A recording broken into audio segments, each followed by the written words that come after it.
Bueno, entonces estábamos viendo lo que es la cinemática. Dice, estudia el movimiento de los cuerpos sin estudiar la causa que produjo el movimiento.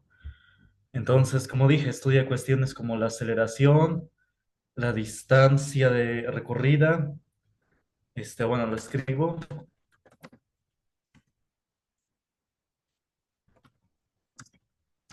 La velocidad, aceleración, distancia y tiempo. Ahí está. Y no estudia cuestiones como la fuerza aplicada, el impulso que tuvo el objeto. Esas cuestiones no lo estudia. Después tenemos la mecánica. La mecánica estudia el movimiento de los cuerpos y la causa que produjo el movimiento. Ahí está, la mecánica sí estudia la causa del movimiento. Bueno. Es decir, sí estudia, la mecánica estudia cuestiones como la distancia recorrida, la velocidad, aceleración, y también estudia parámetros o valores como la fuerza aplicada, el impulso del objeto, la energía potencial y cinética. La energía solamente se clasifica en dos valores, potencial y cinética. Lo vamos a ver más adelante. O si no, lo van a ver en la plataforma, en el video tutorial que realicé. Bueno, entonces la mecánica sí estudia valores como velocidad, aceleración, la fuerza aplicada, la energía potencial y cinética, que vamos a ver más adelante. Bueno, ¿sí se entiende? ¿Dudas, comentarios hasta acá?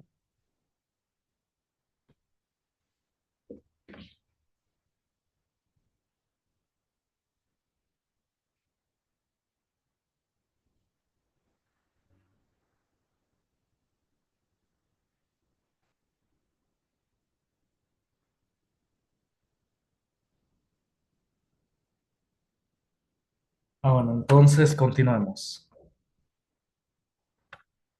Después sigue la hidráulica.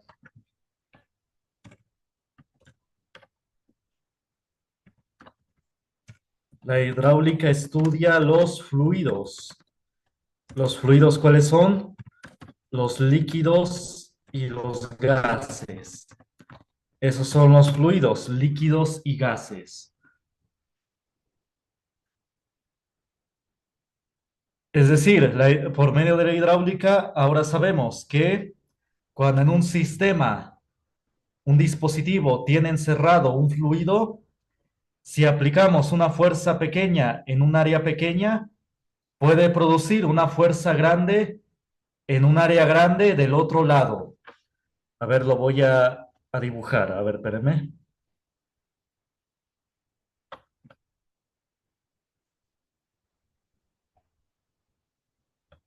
Por ejemplo, esta es la llamada prensa hidráulica. Digamos que tenemos este dispositivo y tiene aquí encerrado un fluido, ya sea un líquido o un gas, aquí está adentro.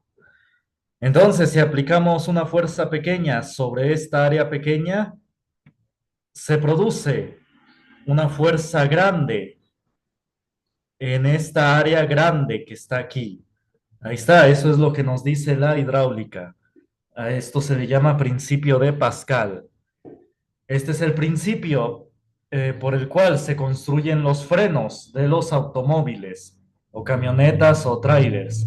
Este es el principio, una fuerza pequeña, muy pequeña, que es el pie, el pedal del freno, la fuerza que uno ejerce con el pie, produce esa fuerza grande de detener el automóvil que pesa una tonelada, la camioneta que pesa, digamos, tonelada y media, o el tráiler que pesa pues varias toneladas, ¿no? Ya muchas toneladas. Entonces esa fuerza pequeña del pie produce toda esa fuerza grande que puede producir hasta detener todo un tráiler, ¿no? Todo un camión de carga pesada o un camión torto, ¿no? De estos de que llevan tierra, ¿no? Escombros. Entonces, de igual manera, es muy pesado. La fuerza tan solo del pie puede producir esa fuerza grande por medio de este sistema hidráulico, este principio de Pascal. ¿Sí se entiende? Entonces, esto es lo, bueno, y varias otras cosas nos enseña la hidráulica. Eso es nada más un principio muy básico, pero obviamente la hidráulica tiene muchas más cosas, ¿no? Muchas más, principios, muchos más, leyes. Ah, bueno, ¿sí se entiende? ¿Dudas hasta acá?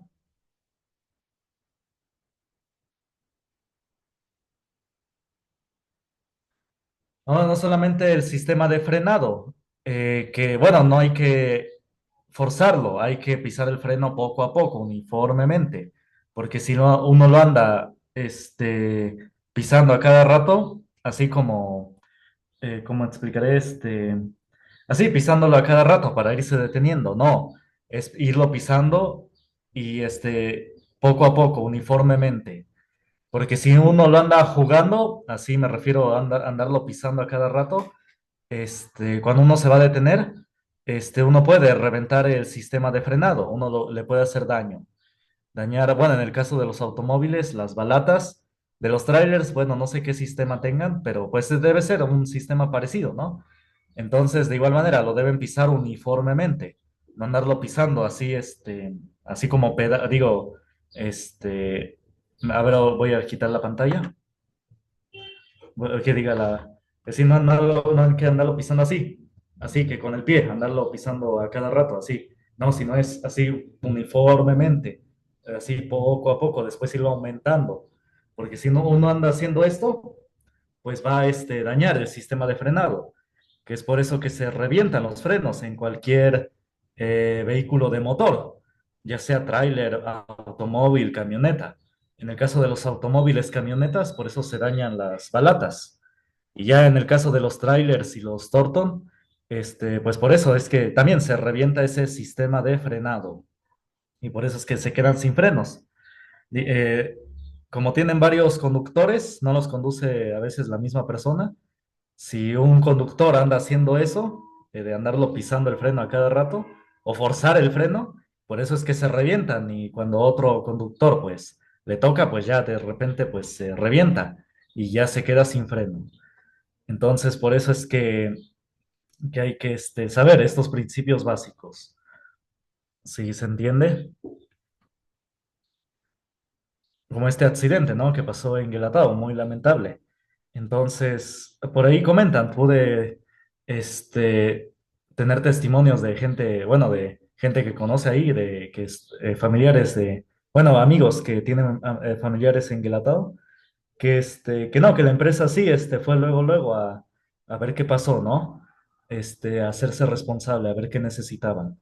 Entonces no es como en las redes sociales, luego nos manejan, nos pintan. Entonces este tipo de cuestiones donde sí hay que ir al lugar, pues sí hay que, donde no es tan visible, pues sí hay que investigar, ¿no? Entonces sí, ahí la empresa, pues sí, luego fue ahí a Guelatao. Entonces sí, a ver cómo se podía ayudar. Entonces, pero sí, ahí se reventó el sistema de frenado. Ya sea que el conductor, no sé si lo forzó, ahí sí ya no supe, o el anterior o los anteriores, porque varios los conducen, varios los van conduciendo. Entonces sí ya, o debieron checarlo, ¿no? Por eso es que hay que saber, ¿no? Estos principios básicos. O tan solo en un automóvil particular, pues sí, por eso es que luego igual se andan quedando sin frenos. Entonces, no hay que andarlo pisando a cada rato, como mencioné hace rato, ¿no? Como ilustré. Buenos dudas, comentarios. Bueno, y los que no manejan, pues por eso es que a veces los colectivos igual se quedan sin freno y andan teniendo que usar el freno de mano porque igual andan dañando los frenos, ¿no? Entonces no hay que acelerarse así como muy rápido y pisar el freno porque lo andan forzando y lo andan ahí reventando la balata. La andan, bueno, la andan deslizando, se vuelve ya lisa y por eso es que ya no frena. Entonces, por eso es que hay que ir con velocidad uniforme, y así cuando uno frena, pues ya no daña el sistema de frenados. Ah, bueno, dudas, comentarios hasta acá.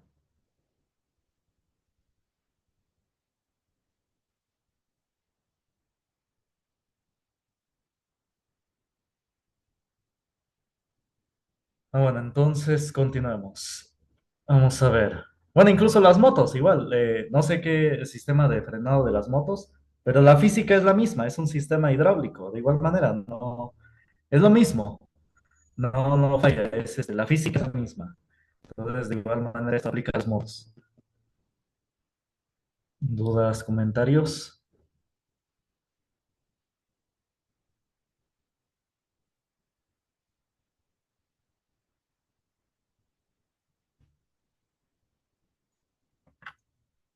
Ah, bueno, entonces, después tenemos la termodinámica. La termodinámica estudia los intercambios de calor, de energía cinética, los intercambios de energía cinética entre dos o más cuerpos cuando tienen distinta temperatura. El calor es energía cinética. Energía cinética surge cuando el cuerpo se mueve, cuando el cuerpo está en movimiento.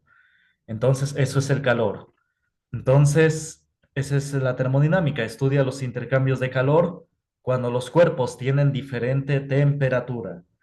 ¿Sí se entiende? No lo voy a escribir, no lo voy a escribir en pantalla porque es un concepto más complejo. Entonces, por eso nada más lo voy a mencionar como rama, lo voy a mencionar así nada más. Pero de manera resumida, la termodinámica estudia los intercambios de calor cuando los cuerpos tienen distinta temperatura. ¿Sí se entiende? Después la óptica. La óptica estudia los lentes y espejos. En la óptica en sí no estudia la luz, sino estudia los efectos de la luz en objetos. Eso estudia la óptica. Los efectos de la luz en objetos. Más comúnmente lentes y espejos. ¿Sí se entiende? Igual no lo voy a escribir porque es un concepto igual un poco más complejo. Nada más lo voy a mencionar así. ¿Sí se entendió? ¿Dudas, comentarios?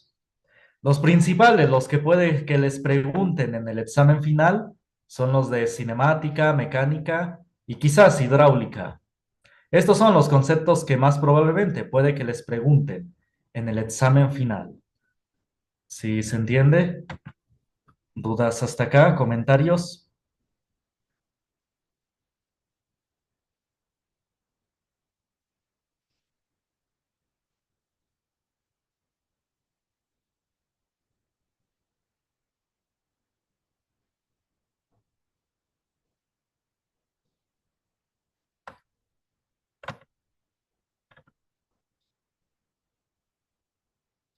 Bueno, entonces continuemos. Vamos a ver los estudiosos de estas áreas, es decir, los que fundaron, los que cimentaron las bases de estas áreas de conocimiento. Son muchos más, son muchos, muchos, muchos más. Aquí nada más pongo algunos, a los más famosos. Tenemos, por ejemplo, a Tales de Mileto, el primer físico. Lo vimos, ¿no? Hace rato, que fue el primero en estudiar los fundamentos del cielo y las bases de las propiedades de las cosas naturales. Lo vimos hace rato, ¿no? Fue un filósofo griego. Después, siglos más tarde, vendrían más. Por ejemplo, Jean Buridan, él es de la Edad Media. Él era un sacerdote, un padre de la Iglesia Católica, de los que llaman padres, y que introdujo el concepto de fuerza impresa, también de impulso. Fuerza impresa e impulso los introdujo matemáticamente, de tal manera que le ayudó a Isaac Newton a formular las leyes de la fuerza. No digo que Newton se copió de Jean Buridan, nada más digo que se inspiró, fue el punto de partida. Es lo que hace todo científico. Uno agarra trabajos anteriores y uno hace una innovación. Y es lo que hizo Isaac Newton. Retomó los trabajos de Jean Buridan, los tomó como punto de partida, los trabajos de Jean Buridan, y así, de esa manera, con esos trabajos de Jean Buridan, Newton pudo establecer las leyes de la fuerza y las leyes de la mecánica, o las bases de la mecánica actual, en su libro Principio de Matemática, donde cimentaba las bases de la mecánica que siguen vigentes. Ah, bueno, ¿sí se entiende? Jean Buridan vivió en la Edad Media y ya después sus libros los leyó Isaac Newton. Ah, bueno, ¿sí se entiende? ¿Dudas hasta acá?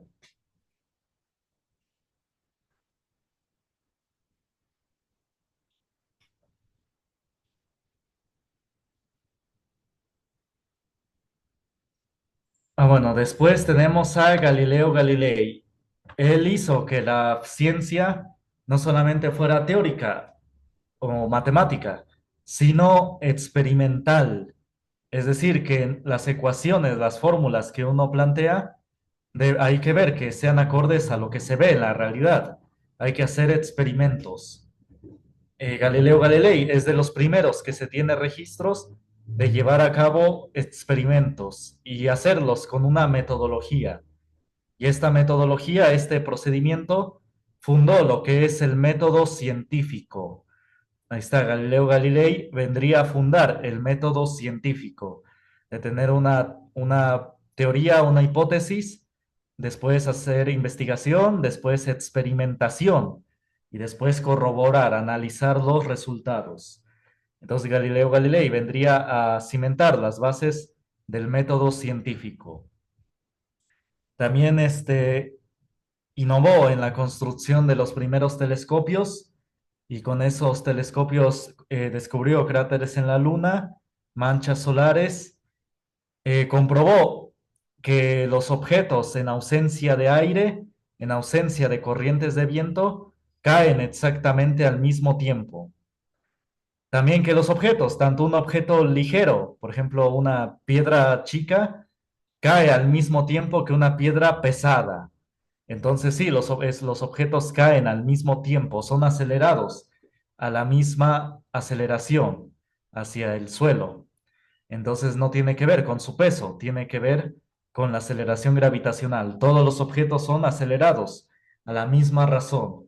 Una pluma puede caer al mismo tiempo que una piedra muy pesada. Y esto lo comprobó arrojando objetos desde la torre de Pisa. Ah, bueno, ¿sí se entiende? ¿Dudas hasta acá?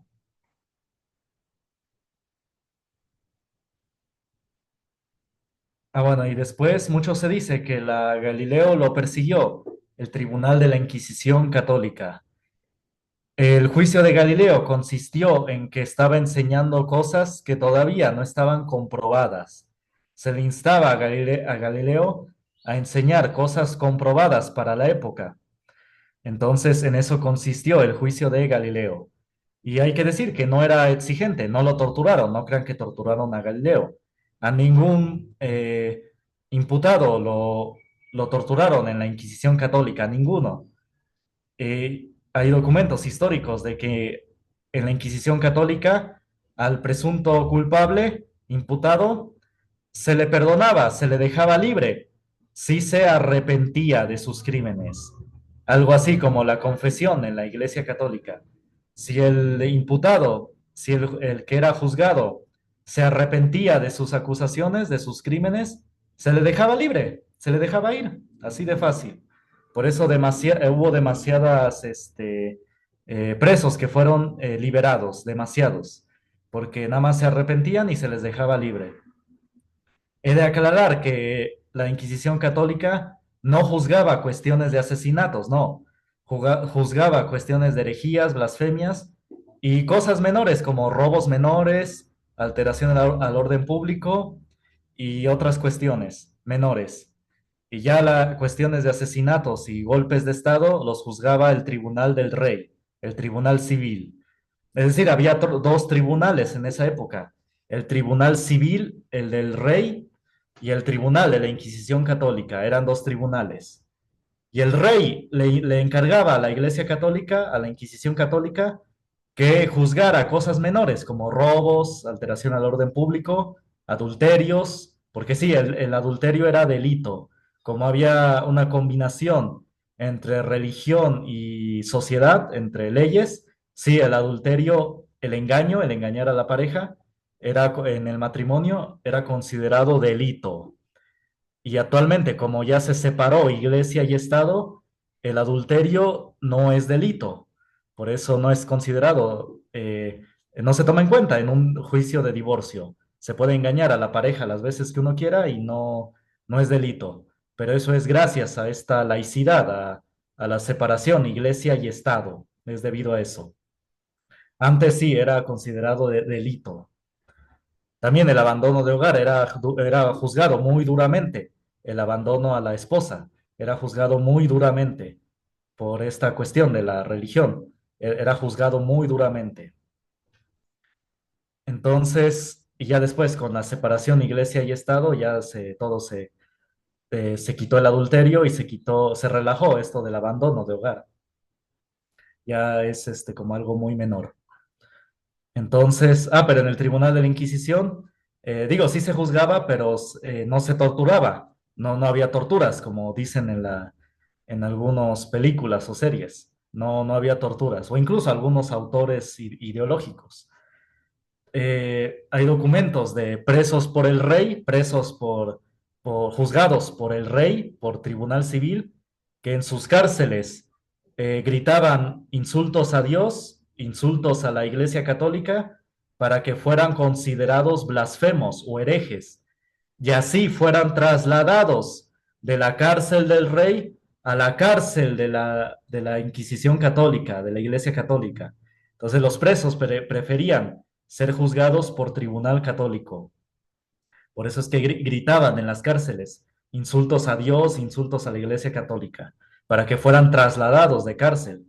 Entonces ahí muestra de que no torturaban, porque pues ¿quién va a ser torturado? ¿Quién va a ser trasladado a una cárcel donde lo torturen?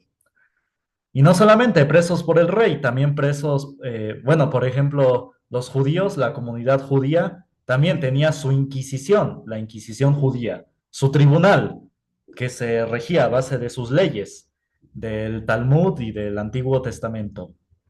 Tenían su forma de sus leyes, la comunidad judía. Y hay documentos de judíos que pedían ser juzgados por tribunal católico, que pedían que su caso fuera llevado al tribunal de la Inquisición católica, al tribunal católico, porque pues confiaban en su forma de juicios, en sus cárceles, etcétera. Entonces, incluso de otras comunidades o religiones, bueno, más bien comunidades, pedían ser juzgados por el tribunal católico, el tribunal de la Inquisición católica. Y Galileo al final de su vida no recibió una buena pensión por parte del Papa, una muy buena pensión por parte mismo del Papa. Y se le dio una casa, una muy buena casa, casi mansión, para que viviera el resto de sus días. Entonces no crean que a Galileo lo quemaron o lo que vivió en la cárcel. No, recibió una pensión y le dieron una casa para que ahí viviera el resto de sus días. Entonces sí, la Galileo la vivió muy bien por parte de la misma Iglesia Católica. Entonces no crean que lo torturaron o lo persiguieron así. Entonces todo eso es una narrativa muy falsa de parte de las películas y las series. En sí, históricamente no fue así. Galileo, la verdad, vivió muy bien y fue apoyado por la Iglesia Católica. Nada más se le pedía que no enseñara cosas que no estaban comprobadas para esa época. Que siglos más tarde se comprobaran, bueno, pues ya no era culpa de la gente de esa época.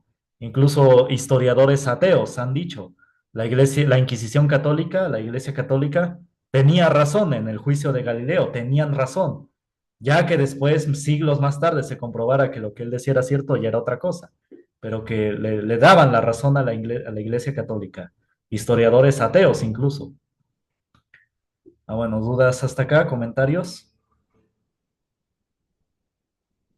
Bueno, y la única condena que sufría Galileo en ese periodo de su juicio era que no enseñara, prohibirle enseñarle en las universidades de la Iglesia Católica, porque la Iglesia Católica tenía universidades, fue la primera en fundar las universidades. Pues nada más fue la única condena de Galileo, que no se le prohibía enseñar. hasta que estuviera dispuesto a enseñar cosas que fueran comprobadas, comprobadas para su época. Bueno, dudas, comentarios. Bueno, hay un libro muy bueno que se llama La Inquisición, un tribunal de misericordia. Se encuentra solamente en línea. Cuando lo compré me costó 300 pesos. No sé ahora cuánto cueste, pero así se llama, La Inquisición, un tribunal de misericordia, del autor Cristian Rodrigo Iturralde. Y sí, ahí con evidencia histórica y muestra, ¿no? Cómo fue este periodo de la Inquisición. Bueno, dudas, comentarios hasta acá.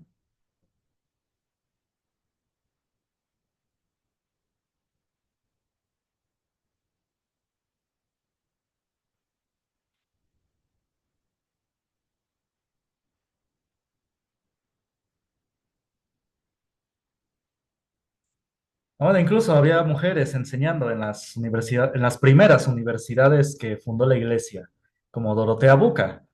Fue una profesora de la Universidad de Bolonia, me parece, que fue la que fundó la Iglesia Católica. Y ahí tenía mujeres enseñando. Entonces, no es mentira que se les tenía reprimidas o que el otro. Entonces, ya sea laicas o monjas que enseñaban ahí también. Entonces, no era requisito ser religiosa. También mujeres laicas enseñaban ahí. Un ejemplo era Dorotea Buca. Lo pueden buscar, Dorotea Buca. Entonces sí, no es que, no es como nos cuentan, ¿no? En las redes sociales de esta represión que había.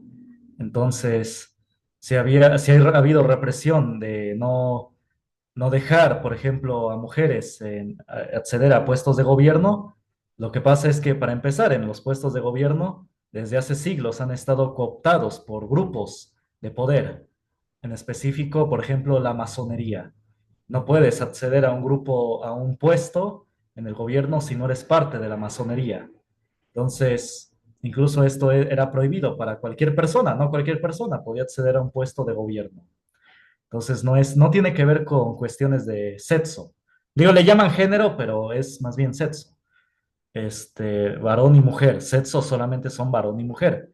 Géneros son los literarios, género dramático, de terror, romántico, comedia. Esos son los géneros. El género es para arte, para literatura. Sexo es para personas, para seres vivos. Entonces, antiguamente, pues no era una cuestión ¿cómo se dice?, de sexo, sino una cuestión de esto que les comento. Y otras cuestiones que me tardaría pues toda la clase y más clases, ¿no? En explicar, ¿no? Cómo ha sido este desarrollo, ¿no? Social de grupos, ¿no? Grupos de poder, ¿no? Que muchos todavía siguen vigentes. Tan solo, a ver, voy a parar la Oh, no sé, esto no es tan grave. En la universidad aquí, este problema que se está viviendo en la UATJO, en la universidad donde yo egresé, tan solo el candidato que fue apoyado por el gobierno, Farid, es de la masonería, ahí en su símbolo ahí de cuando fue ahorita electo, su símbolo es de la masonería. Y cuando fue su toma de protesta, se le puso ahí esa mantita, ese como listón, que es de la masonería. Entonces, sí, no, es una cuestión de grupos de poder que han estado desde hace siglos. Y ojalá que se resuelva este problema, porque sí está grave, ¿no? Sí está muy, muy fuerte este problema de la Universidad de Oaxaca, que es donde yo egresé, ahí es donde yo egresé. Bueno. Sí hay buenos maestros muy buenos, entonces el problema es lo administrativo, lo político. Eso es lo que echa a perder la universidad, pero en sí a mí me enseñaron maestros muy, muy buenos. Entonces, ese es el problema. Bueno, dudas, comentarios hasta acá.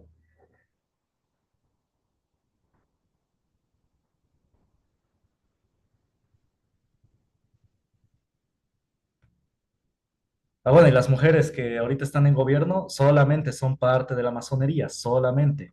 No cualquier mujer puede acceder al poder. Entonces, por eso cualquier mujer, de hecho eso argumentaba en un debate, apenas que la famosa izquierda no defiende a las mujeres, más bien quiere mujeres sumisas, porque cuando una mujer habla en contra de esto del gobierno, pues se le critica, ¿no? Se le insulta, hasta se le dice de lo peor, ¿no? Entonces, en realidad no defienden a las mujeres, nada más quieren otro tipo de mujer sumisa.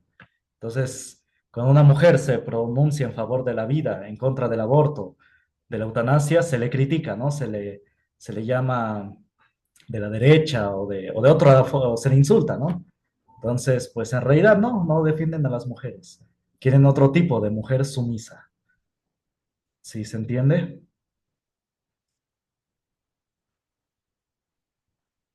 Ahora, entonces, continuemos. Entonces, después tenemos a Johann Bernoulli, que era, bueno, Isaac Newton ya lo mencioné, ¿no? Que hizo las leyes de la mecánica. Newton vivió alrededor del siglo XVII, casi 100 años después de Galileo. Como que dicen que cada 100 años nace un científico destacado. Nada más es como algo curioso, nada más es algo que dicen. No tiene nada que ver, es nada más algo que de hecho, bueno, los científicos se van heredando, se van dando clases. Por ejemplo, varios de estos les dieron clase a la generación siguiente que más tarde hizo descubrimientos. Por eso es importante la verdadera enseñanza, porque muchos de estos científicos como que tuvieron una continuidad por parte de otros científicos que fueron sus asesores de tesis o sus maestros o etcétera, ¿no? Había esa enseñanza continua que si se estudia con cuidado, pues sí, vemos una continuidad de estos científicos, de que algunos de estos, algunos fueron sus maestros, otros sus asesores de tesis, así fue una herencia, una enseñanza continua que duró a través de siglos.